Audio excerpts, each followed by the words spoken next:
Hi guys, welcome back to another quick guide. Today we're going to be taking a really close look at the AUG in Cold War. It's a really fantastic versatile weapon that really excels in those small to sort of mid-range gunfights. We're going to be breaking this video down into two parts. First of all, we're going to be going into the class loadout and then into attachments, and then we're going to be breaking it down into sort of some gameplay tips and tricks. Just before we get into all that though, what is your guys' KD? I'm currently rocking a 1.05. Let me know in the comment section down below what you've currently got. And just to give you guys an idea of how ridiculous this weapon is, I've currently got a 1.44 KD with this weapon versus my actual KD of 1.05, so it really puts it into context how good this weapon is. Just before we get into this video though, if you can hit that like and subscribe button and turn the notifications on, it'd be really appreciated, and you'll see a lot more content like this in the future. Now let's move on to the actual class setup itself. For the primary, we're going to be taking the AUG. For the secondary, we're going to be taking the Gallo SA12. I've actually done a previous video on that. I'll put that in the cards section now and in the link below. For the tactical, I'm using the stim shot. For the lethal, the Semtex. For the field upgrade, the field mic. And then for wildcards, we're going to be taking perk greed, and then we're going to be taking flat jacket, tactical mask, quartermaster, scavenger, cold-blooded, and ghost. Now moving on to the actual attachments. For the optic, I'm going to be taking the Silix Hollow Scout. Prior to unlocking that though, you want to be taking any red dot sight or the vision 2 times. For the muzzle, we're going to be going with the agency silencer. Now I use that because it helps with the muzzle flash concealment, obviously means you're not popping up on the enemy minimap. On top of that, it gives you 15% vertical recoil control. Does affect your bullet velocity, however we're not going to be too worried about that at this point in time. Prior to this attachment, we're going to be going with the silencer, and prior to that we're going to be going with the muzzle brake 5.56. Moving on to the barrel, we're going to be going with the 19.8 inch task force. The reason for this is it helps out with your damage, your effective bullet range,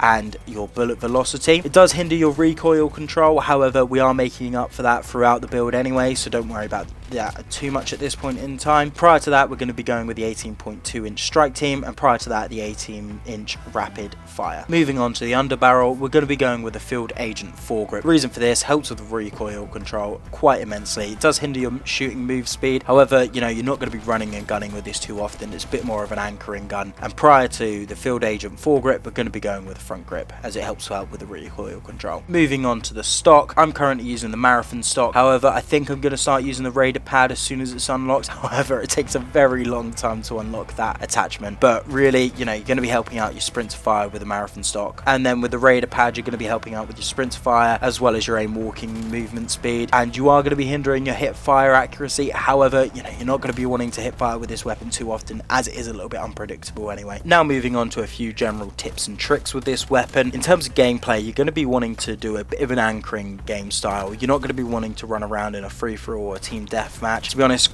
objective based games work quite well with this weapon. You can hold lines of sight, you can hold alleyways, you can hold certain run paths for enemies and just pop them as soon as they come through. You are going to be limited in the long range maps with this weapon, so you want to try and stick to not playing the various different game modes where you are on the giant maps such as Armada. You're going to want to stick to sort of general domination game mode. It works really well in Nuketown, this weapon actually. In terms of how long this gun actually takes to kill someone, you're only actually going to need one burst. However, I always pop out that second round just in case you know you don't quite land all your shots, and the second burst is always going to kill someone regardless. Well guys, thanks for watching this video. If you can hit that like and subscribe button and turn the notifications on, you'll see plenty more content like this. You head over to my channel as well, you'll see plenty of different gun guides as well, including that Gallo SA12 guide that I mentioned earlier on. I also do a couple of YouTube shorts, so if you're on your mobile phone for example, you can head over to my channel and see a lot of these guides that I'm doing in 1 minute or less as well. Thanks for watching and have a good rest of your day.